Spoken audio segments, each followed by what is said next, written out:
अच्छा, अब ना हम इसको कन्वर्ट करने लगे हैं एंड्रॉइड में।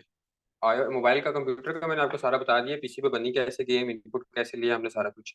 एंड्रॉइड में कन्वर्ट करने के लिए ना, या मोबाइल में, दोनों एंड्रॉइड आईओएस, कोई खास इंपॉर्टेंट चीज नहीं चाहिए होती, सिर्फ इनपुट का इशू आएगा। वो इस तरह आएगा कि देखो हमारी स्क्रीन के ऊपर इनपुट की कोई भी जगह नहीं है, हमारी इनपुट जा रही है कीबोर्ड से। अब मोबाइल पे तो कीबोर्ड नहीं होता। उसके लिए सबसे पहले हमने क्या करना है, इसको कन्वर्ट करने के लिए ना, ये आप बिल्ड सेटिंग में जाओगे। बिल्ड सेटिंग कहाँ पे होती है? फाइल, बिल्ड सेटिंग्स, ठीक है। तो यहाँ पे आप देखो एंड्रॉइड आ रहा है।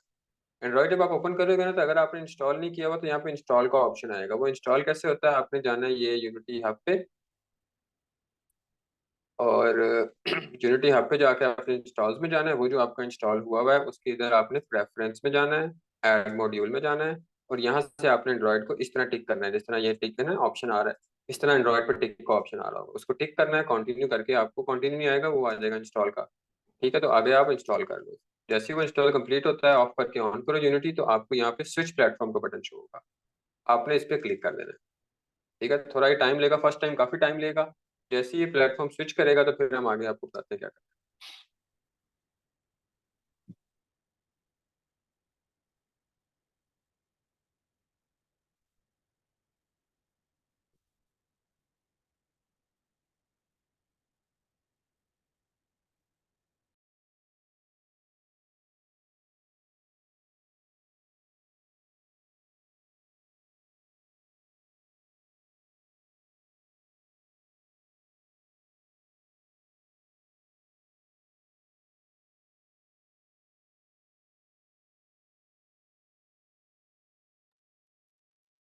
अच्छा, जब तक ये हो रहा है ना, मैं आपको एक बात बताऊँ, प्रॉब्लम सॉल्विंग का ना बहुत ध्यान रखना है। प्रॉब्लम सॉल्विंग चीज दिखने में बहुत सिंपल सी है, कि एरर ढूंढना कोई मसला नहीं है, लेकिन ना हम इनको निगलेक्ट कर देते हैं। हमने एरर ढूंढना जो है ना, वो आपने सबसे इंपॉर्टेंट चीज होती है कोडिंग में। तो सबसे पहले आपने यूनिटी में देखना है एरर क्या आया है। उस पर फिर आपने देखना है स्क्रिप्ट भी लगी हुई थी कि नहीं। स्क्रिप्ट अगर लगी हुई है तो वो रेफरेंस दिया हुआ है कि नहीं। अगर रेफरेंस दिया हुआ है तो फिर वो फंक्शन चल रहा है कि नहीं। आपने ना इस तरह लाइन बाय लाइन चलना है, शुरू से चलना है, स्क्रिप्ट लगी कि नहीं, फिर रेफरेंस दिया है कि नहीं, फिर वो फंक्शन जो है वो फंक्शन भी चल रहा है कि नहीं। फिर अगर वो फंक्शन चल रहा है तो उसके अंदर जो कंडीशन है वो चल रही है कि नहीं। अगर कंडीशन भी चल रही है तो क्या सिस्टम चल रहा है वो आपने देखना है। इस तरह करके ना आपकी प्रॉब्लम सॉल्विंग सेट हो जाती है।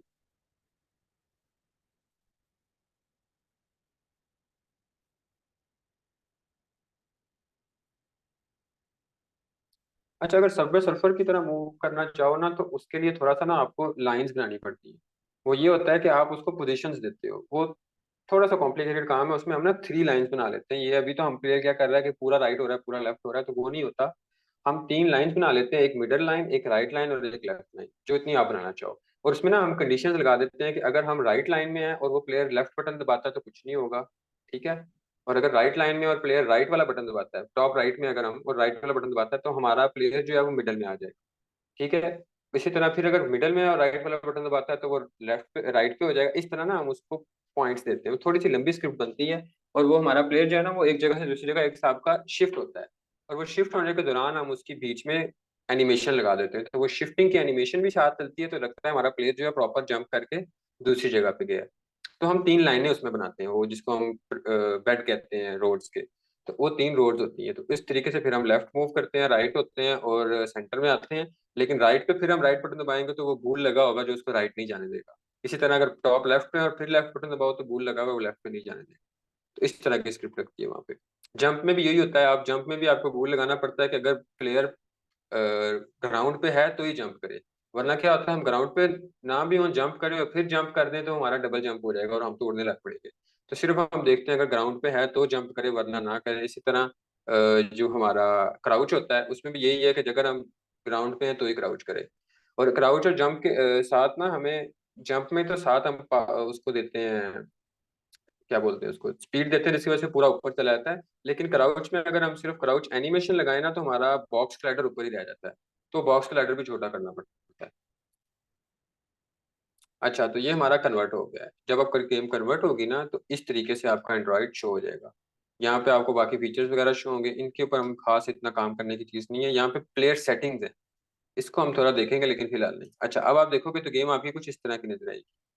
अब जो है ना, जो मैंने आपको शुरू में बताया था कि हमारा कैनवस जो होना चाहिए वो scale with screen size compulsory होना चाहिए, वो इसलिए है कि यूनिटी की गेम के अंदर ना ये आपके पास बहुत सारे ऑप्शन आ जाते हैं। मोबाइल के अंदर ये फ्री एस्पेक्ट फिलहाल छोड़ दो, ये देखो 800 बाई 480 लैंडस्केप से लेके टू 960 बाई 1400 लैंडस्केप तक। तो अगर हमने स्केल विद स्क्रीन साइज नहीं किया हुआ तो हमारे बटन जो है ना वो आगे पीछे हो जाएंगे, इसलिए हम स्केल विद स्क्रीन साइज कर देते हैं। ठीक है, इसके अलावा एक और इस पे मिलता है, हमें पैकेज मिलता है UGUI का, वो आपकी चीजें सेटअप करता है। बहरहाल वो बाद में हम देख लेंगे। तो ये हमारा पॉज का बटन है।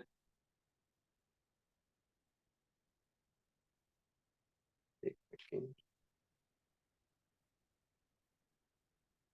अच्छा, तो ये हमने इसको अपर लेफ्ट पे रखा हुआ है।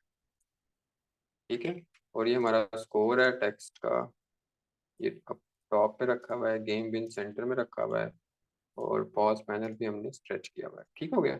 अच्छा, अब इशू क्या आया? इशू ये है कि देखो अब मैं गेम ऑन करता हूँ, पूरी हमारी गेम एंड्रॉइड के लिए बन चुकी हुई है, लेकिन इशू ये है कि प्लेयर ओपोनेंट तो चल पड़ेगा, ओपोनेंट तो अपना काम कर रहा है जिस तरह पहले चल रहा था, लेकिन अपना प्लेयर हम नहीं चला पाएंगे। क्यों? क्योंकि हमारे पास इनपुट नहीं है।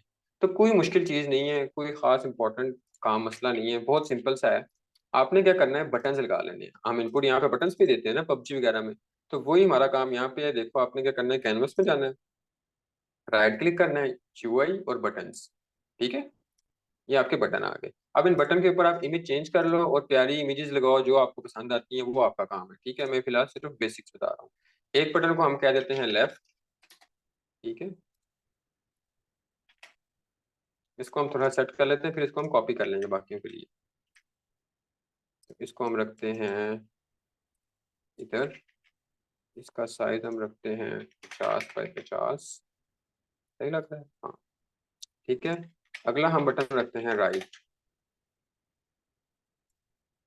इसको हम राइट कह देते हैं। ठीक है, इसको हम राइट पे रख लेते हैं। ये -80 है, इसको -50, सॉरी -100, -150। सही है। अगला बटन हम रखते हैं अप का।